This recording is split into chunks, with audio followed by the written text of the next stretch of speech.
you're basically saying that because of all the data you've accumulated and all the, obviously the science behind the madness, you're now at a point where you can start creating a model that can spit out not just not just, hey, this is what you should be doing, but also calculate how that's going to look into the future based on certain levers that you can pull, and maybe create a strategy for a certain type of company in a certain type of industry with the data that's been accumulated and that's available, since you're saying. Yeah, no, that's exactly right. Before anybody thinks that that's just fantastical, right? This is exactly how they create what's called the spaghetti model to predict, as best they can, where a hurricane's going. So if you've seen the weather reports with all the little squiggly spaghetti lines, these are all possibilities, probabilities with different numbers. That's how it starts.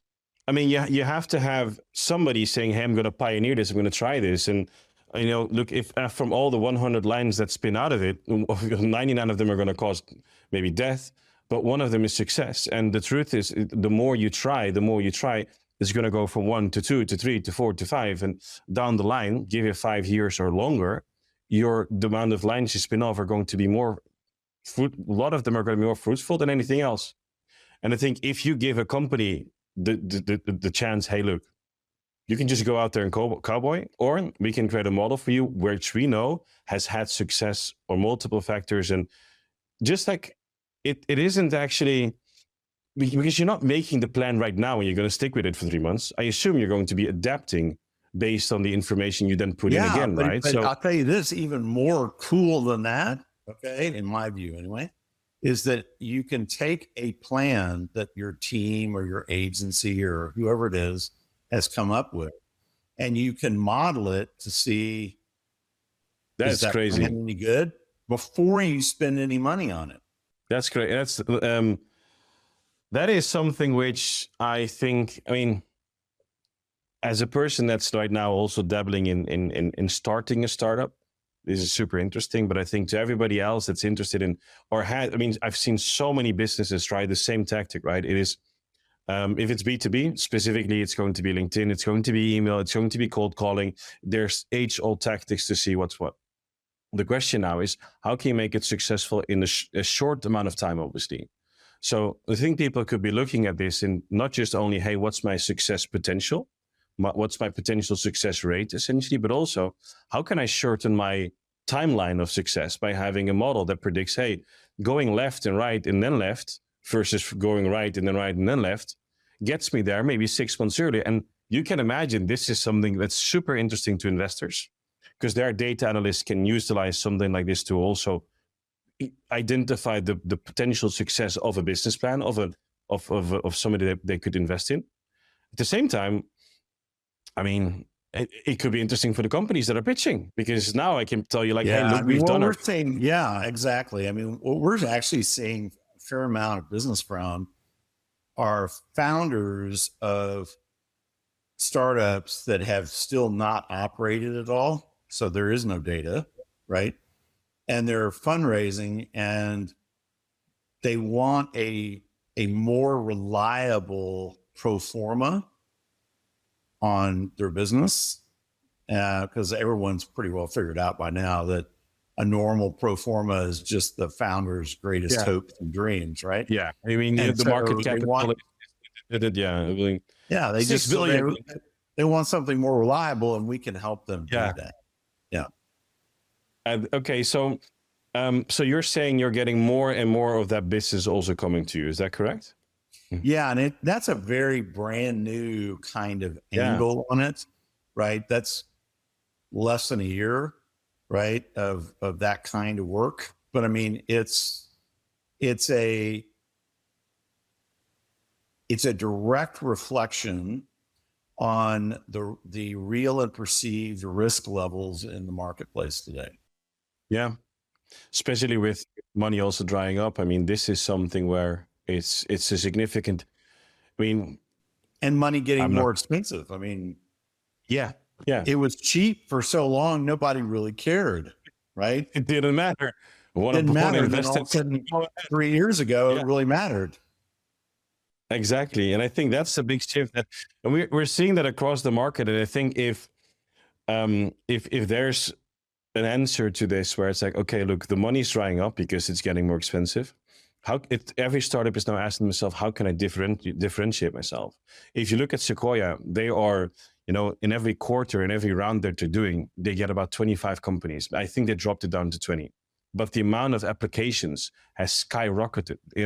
I think it's tens of thousands of companies applying every quarter and again and again and again and again. And it's these types of things, I think, that can help them. So setting yourself apart as a startup, it lies not only just in your presentation, but also in your numbers and how much you prepare yourself for the weather that you're gonna face, right? So And one of the really interesting aspects of what you're just talking about that points out how critical human beings are in the mix is that while a lot more and more VCs are investing in causal AI companies, right? They rarely use it themselves.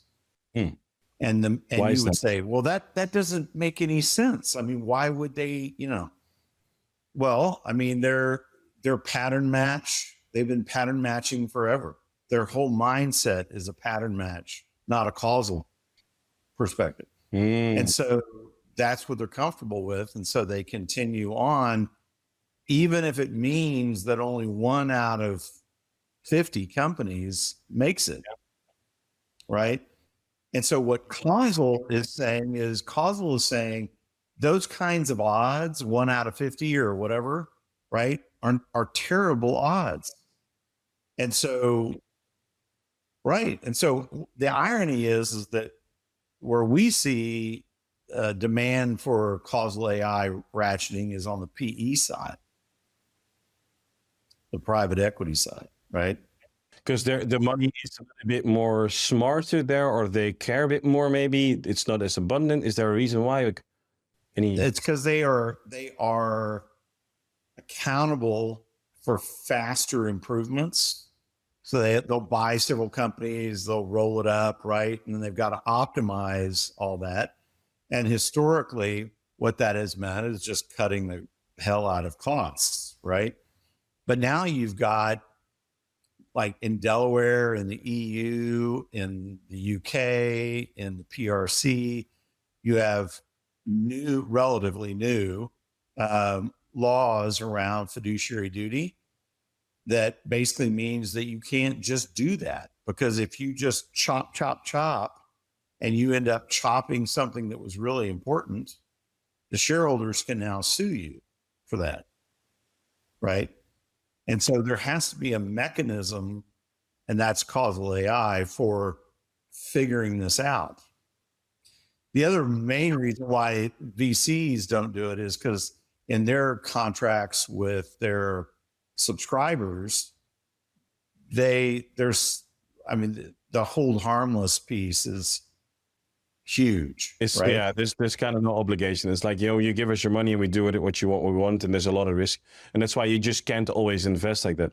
I have a question or a remark as well, because one of the things that's so important in investing in startups, since we're talking about the topic, is the return. Right, a lot of startups, if you look at return, it takes 5 to 10. 5 years is a very low time before you get anything back, right? In terms of a distribution or in terms of capitalization, and usually you're looking at 10 years before you hit an IPO and you kind of make it big, right? Depending, or you can do some secondary markets sales, fine, but usually you have to wait a lot of time before you get something back.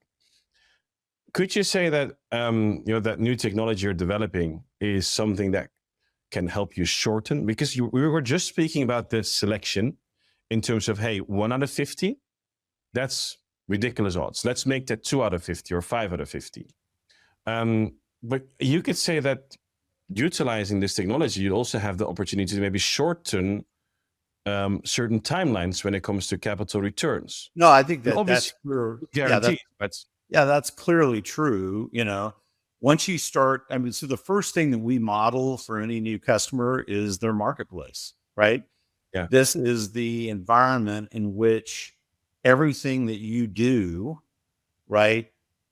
This is what's going to disproportionately impact your success or failure.